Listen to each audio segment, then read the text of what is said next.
They're responsible for 250,000 trips over the past 7 years. Saved 90,000 pounds of CO2 emissions. Kept some cars off our streets. And it's all about the trips, the quantity of trips.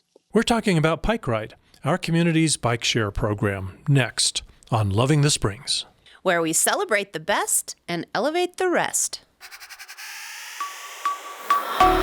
You're listening to Studio 809 Podcast. This is what community sounds like.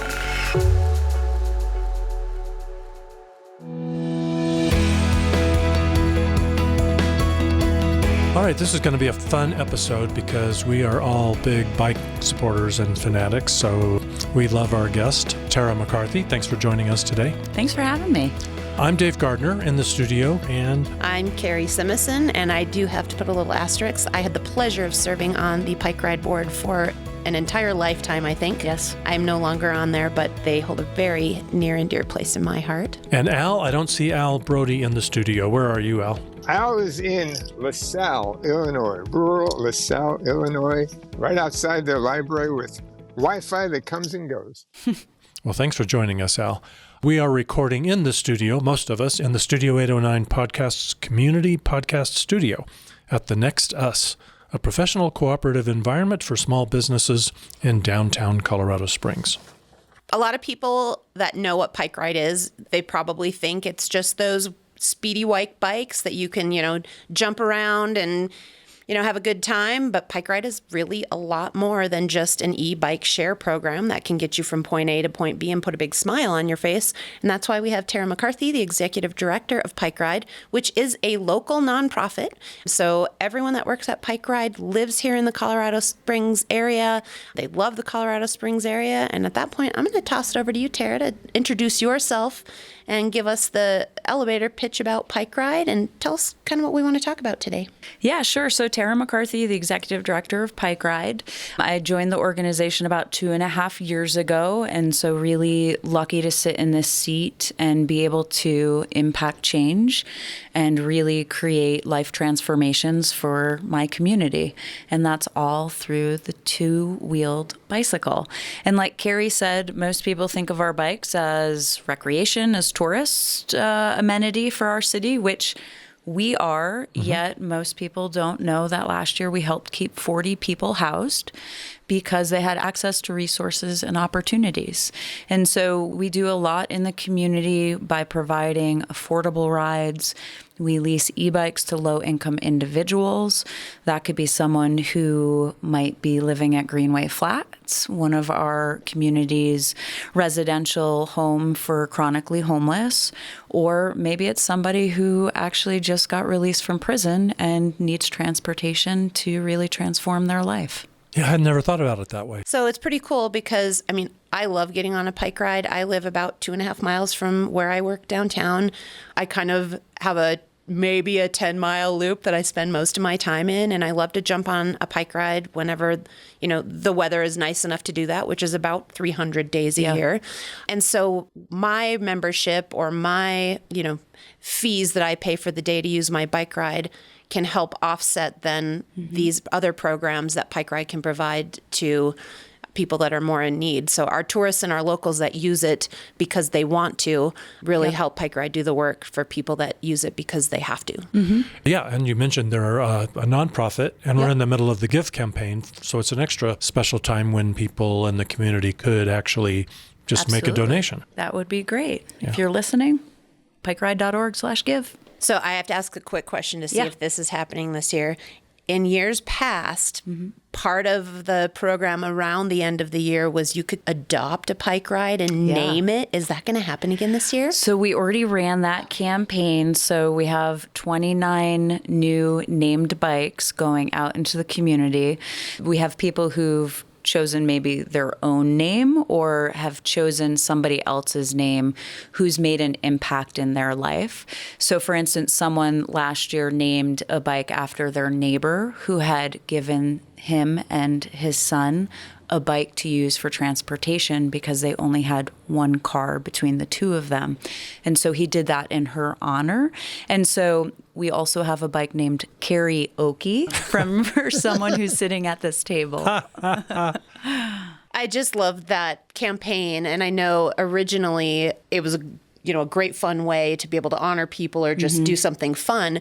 But also it was coming at a time where PikeRide's bicycles were being kind of heavily vandalized. Yes. And when you name a bike, when you name anything, it personalizes it a little bit. And I know the hope was if you have a bike out here and you're riding it, and potentially if you know the story behind it or just wonder the story behind it, you'll maybe be a little more thoughtful about what you're doing to the property when it's got a human's name. Yeah, it's personified, right? Yeah. Like, one of the bikes is Dennis. And so hopefully someone doesn't abuse Dennis out while they're riding.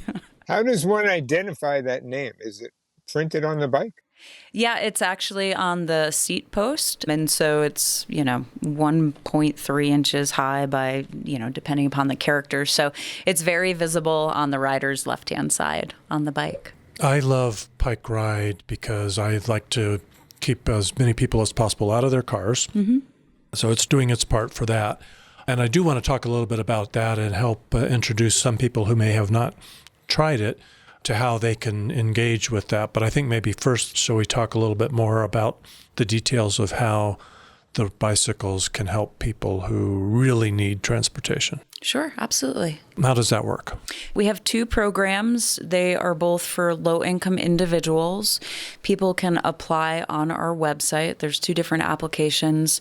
The one program utilizes the bikes that you see on the corner of our streets. That program is called YIMBYs. It is for people who qualify. It's $20 a year to receive 90 minutes of ride time a day. So that really works for folks who live within walking distance or within our service area, which encompasses, a portion of downtown Colorado Springs, and then we run all the way through Old Colorado City into Manitou Springs. So a lot of people can get through their needs. They're getting access to work or the grocery store via that program. But for other folks, we have a program that's called PikeRide Plus. Again, low income. It also is for individuals who live in disproportionately impacted neighborhoods in our community. And so what that means, it's actually a state definition.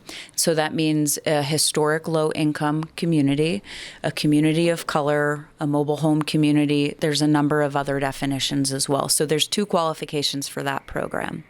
That program is $35 a month to lease one of our Class 1 e-bikes with additional storage accessories and safety accessories to actually take home with them to where they live. So that allows us to really expand our offerings outside of our service area to impact more community members who do not have a primary form of transportation, right? They don't own a personal car. They might not be able to access the Mountain Metro system because maybe they're a third shift worker and the schedules don't work for them. Yeah. And so that's been really powerful because we've found that is for people who are both in a large transition in their life. Like I mentioned, we've worked with a number of people who literally just got out of prison yesterday and are using this program to get their life back on track. Or it is for people who, we have a 72-year-old who's on this program. He couldn't afford to fix his car when it needed repairs, and so he was able to get on this program. He rides every single day, and he's either going to Hillside Community Center, he's probably now going to the senior center now that it's reopened, which is very exciting, or he spends time at Penrose Library accessing the computer, accessing different programming.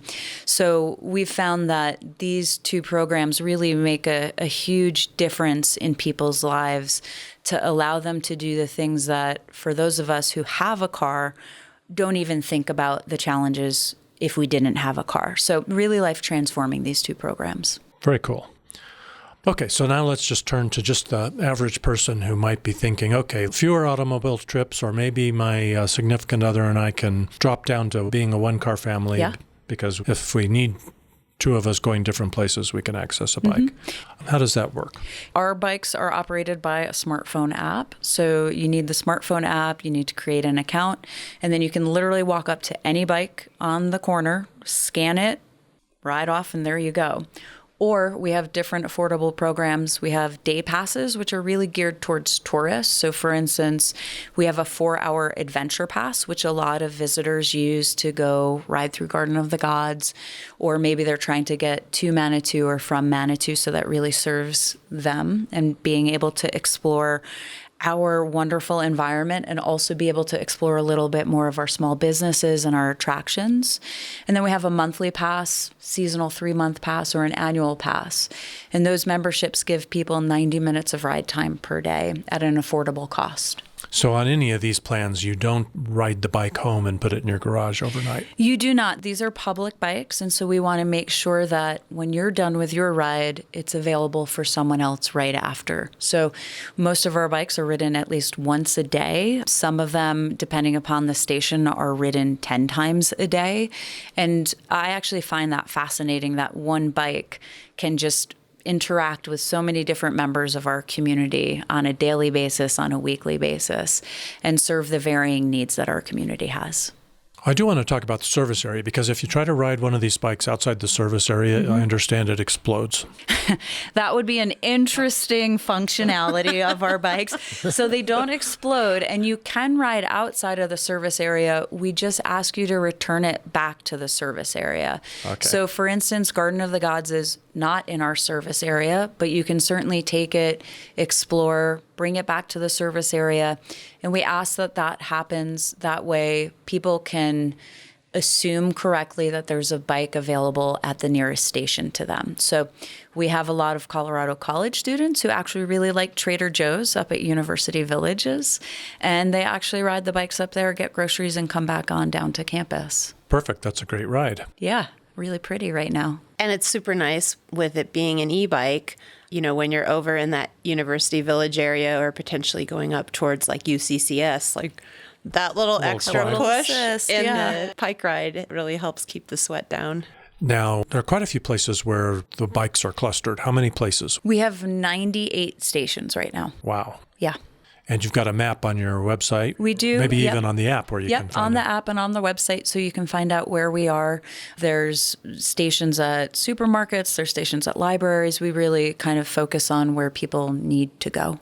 One of the great things about the service area, too, I mean, we often hear people complain about how hard it is to park in Manitou Springs, in Old Colorado City, in downtown. I mean, I disagree. I have to say that from, you know, my work world is I think parking is quite easy, but perception is reality. Yeah. And so the service area that PikeRide serves, if you are concerned about being able to find a parking spot or don't want to pay for parking, like they are right in and available to all these areas. And there's so many stations and where you can park that you could drive towards any of these locations and park adjacent, grab a PikeRide, and then spend your entire day going 3-4 blocks at a time, shopping, eating, picking up another PikeRide, going a little bit farther. Yeah.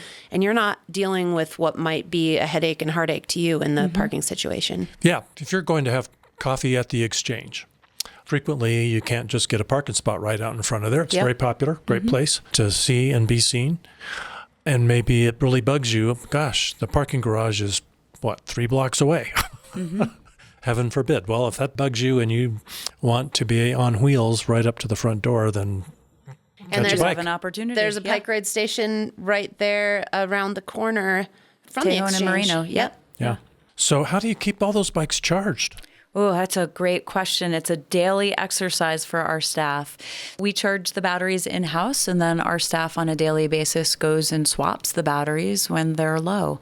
And so it is an in and out every single day for us. How do you know they're low? We have information about the bikes, including battery percentage, where they are, where they're going, where they've come from. And so we actually have a really great data set that actually allows us to do more than just battery swaps. We actually use it for advocacy efforts as well. So you're recording the conversations of those people on those bicycles. We sure are, yeah.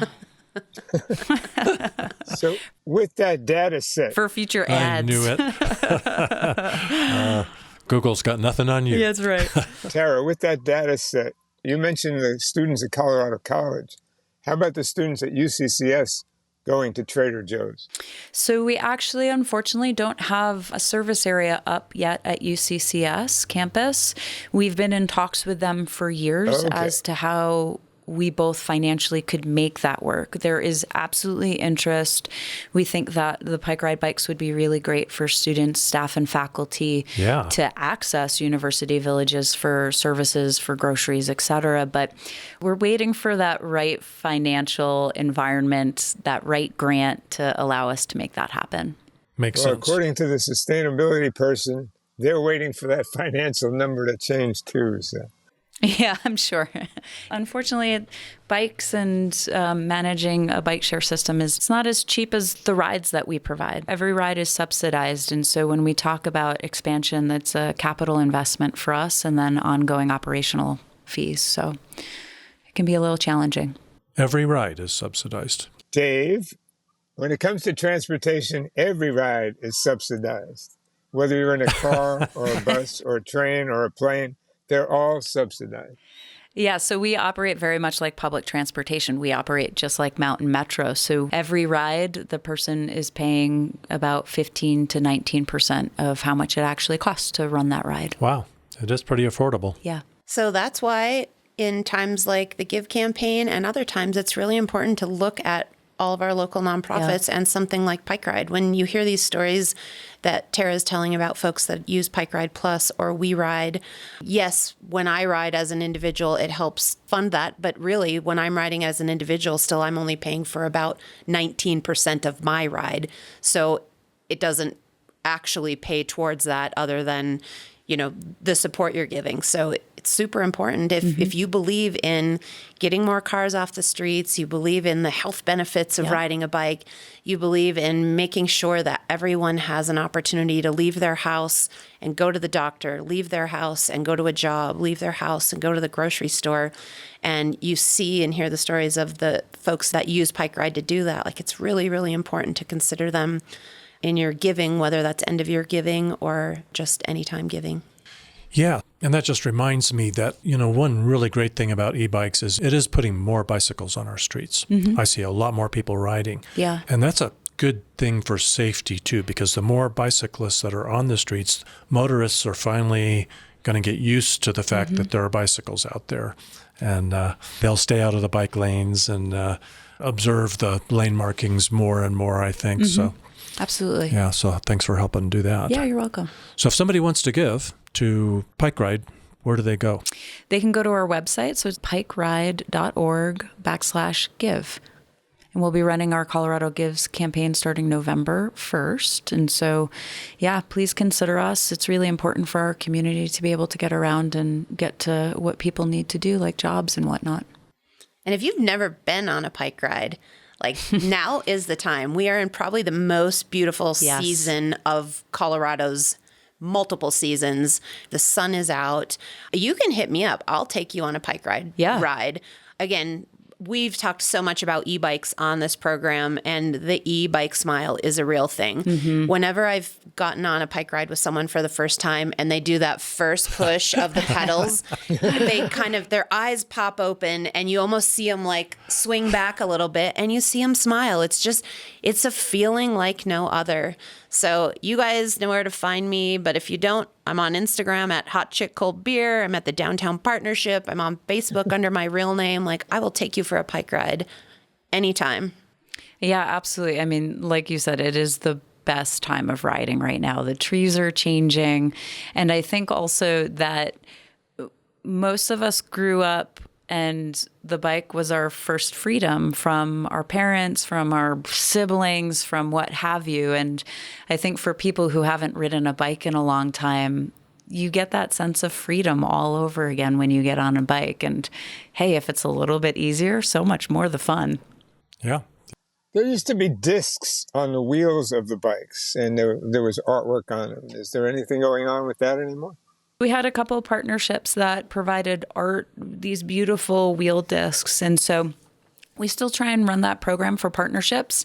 We unfortunately haven't had any businesses take us up on that recently, but we still do run the ones that we have. So anytime there's an election, local, federal, we actually run, voting rights discs. We have some Martin Luther King quote discs, and we think they make the bikes really stick out and look really pretty, especially when they're together. But if there's any businesses that want to maybe sponsor that and come up with some artfully curated wheel discs, we'd be very happy to take them up on that, Al.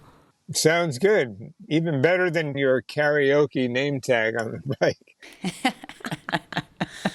So, Tara, are there other ways for businesses to get involved? We've talked about individual giving. Yeah. But how would a business get involved if they are listening and think this is something that really scratches their itch? Yeah, absolutely. So we have a number of different partnership programs that businesses can get involved with. You can sponsor a station, get your name attached to a station. That way people, every time they're in our app, they get to see your business name. We can even provide employee memberships to help your employees get to and from work or go for a recreation ride during our beautiful fall weather, right? That's a great employee benefit to have access to PikeRide bikes for free. We can also wrap an entire bike in your company's brand. So there's just so many different ways that businesses can support what we're doing, trying to get people to work, to social services, etc. So if any businesses want to contribute in this way, we'd be happy to create a package. And how would they get a hold of you? Tara at PikeRide.org, Tara at PikeRide.org. Awesome.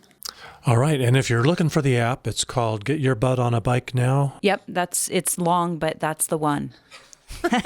It's just PikeRide app. It's available both on Android and Apple. Okay. I love it when they're easy to find. So, Tara, there's a question I have to ask, and it is, what is it that you love about Colorado Springs and/or Manitou?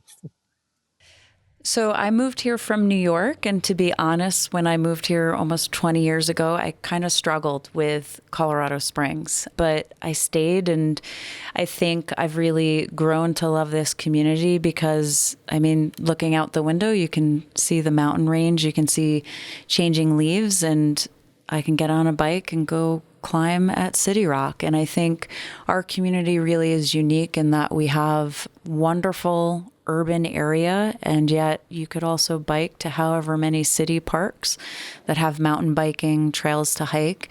And so I think our community really is outstanding for the amenities that it provides. And I think I would have been really unhappy if I actually moved away when I first got here. And so I'm really happy that I'm still here. I'm happy you're here too. Yeah, at first there just wasn't enough concrete for you. Yeah, it just really, people gave me space on the road when I was riding my bike. It just felt really uncomfortable.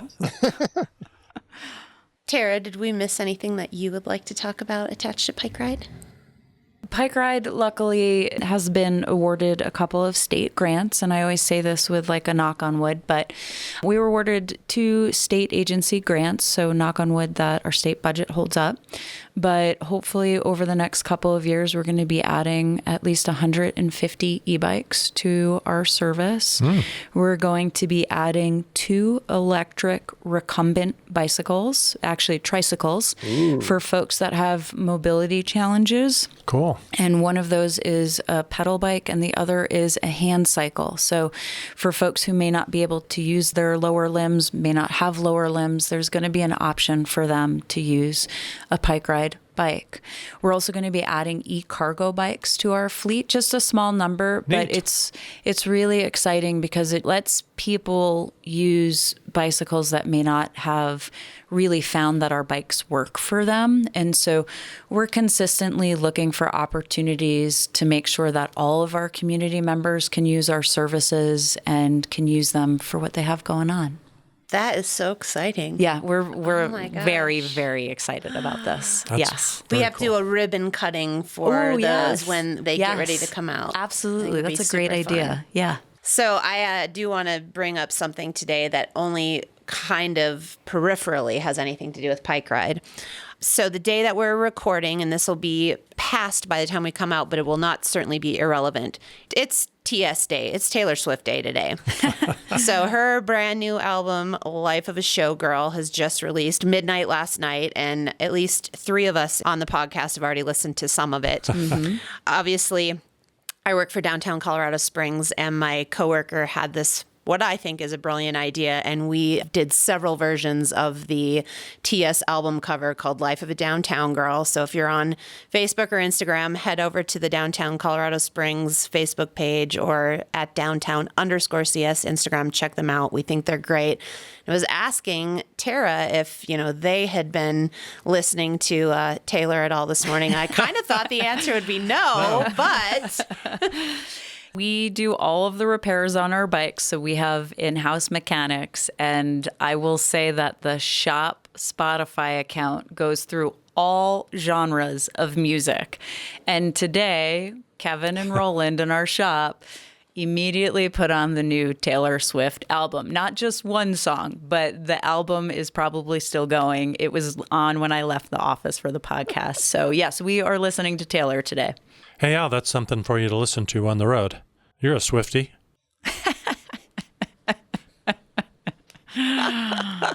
So also in the news department, and also relevant, is, of course, the federal tax rebates for e-bikes went away at the end of September.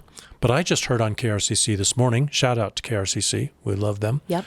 They had Will Toor of the Colorado Energy Office telling us that they're going to be implementing some new Colorado rebates. The program will start in November, but they're about to start taking applications for people who meet certain income qualifications to get further rebates. Yeah, it's a great program. I think our state has really taken advantage of state funding to get people on e-bikes, and it is a graded program where low-income individuals get more rebate funds than high-income individuals, and so it's really allowed people to have personalized transportation when they might not have been able to afford it previously. And I love that it connects our locals to our local bike shops, too. Yes.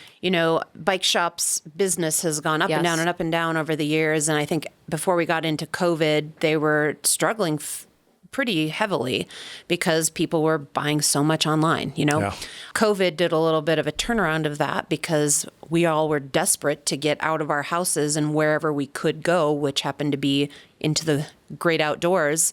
And so bike shops did really thrive, selling out of what they had. Of course, a bit unable to get parts and stuff, but really kind of had a heyday during COVID. And that seemed to also be kind of a big time when e-bikes were starting to show a little bit more, and people were starting to realize what they were and what they could do for them. And so now to have the government supplementing people's opportunity to get that, it really brings that tie back to local bike shops, and I think has helped with business quite a bit. Yeah, we're really lucky to live in a state that believes in bikes and e-bikes and has created a program that not only it impacts the individual purchasing a bike, but like you said, also the bike shop. So the state has really created a robust program to impact both ends, and we didn't have it for a couple of months this year, but I'm glad to see that it's back again because it does make a difference in a lot of people's lives. All right. Well, listen, Tara, thanks so much for joining us today. Thanks so much for having me. I really appreciate it. And we appreciate the good work you're doing at PikeRide. Thank you. Thanks, Tara. Thanks, Al.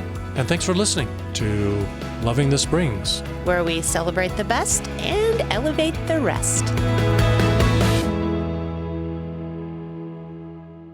In the Pikes Peak region, there's no shortage of activities. Whether you're experiencing breathtaking parks or magnificent works of art, if you're getting fashionable at a film festival or fresh at a farmer's market, if you want to hear the sweet sounds of a symphony or the smooth shred of a Stratocaster, look no further than PikeRadar, your one-stop shop for all events in the Pikes Peak region, your free source for viewing and posting events. So no matter how you engage with our beautiful region, visit PikeRadar.com and get plugged into the peak.